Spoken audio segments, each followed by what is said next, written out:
শুক্রবার সকালে আনুমানিক ৯টা নাগাদ ধর্মনগর রেল স্টেশন সংলগ্ন রাস্তা থেকে এক নাবালক এক নাবালিকা সহ দুজন রোহিঙ্গাকে আটক করল ধর্মনগর থানার পুলিশ।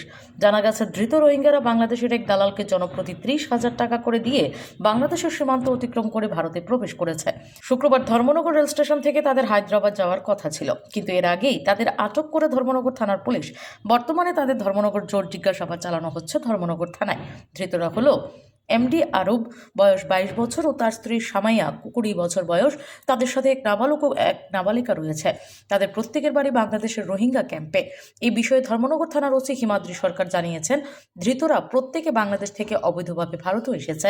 তারা সকলেই রোহিঙ্গা বলে পুলিশকে জানিয়েছে। এদের বিরুদ্ধে বয়স অনুযায়ী আইনানুগ ব্যবস্থা গ্রহণ করা হচ্ছে। আজ তাদের আদালতে প্রেরণ করা হবে।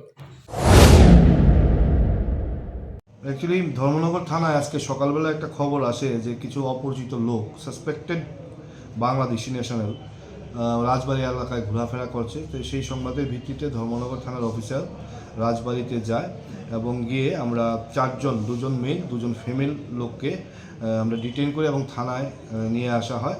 তাদেরকে জিজ্ঞাসাবাদ করে জানা যায় যে তারা বাংলাদেশি এবং রোহিঙ্গা তারা মানে মায়ানমার থেকে প্রায় 7 বছর আগে বাংলাদেশে এসছে এবং বাংলাদেশ ক্যাম্পে ওরা থাকতো। তো আজকে সকালে তারা তাদের রিলেটিভ যারা হায়দ্রাবাদে থাকে ওইখানটায় যাওয়ার জন্য তারা প্ল্যান করছিল। তো যাই হোক, পুলিশ তাদেরকে ডিটেইন করেছে। তাদেরকে আমরা থানায় এনেছি এবং নির্দিষ্ট একটা থানায় আমরা মামলা নিচ্ছি। Bureau report, S Bharat live 24 hours.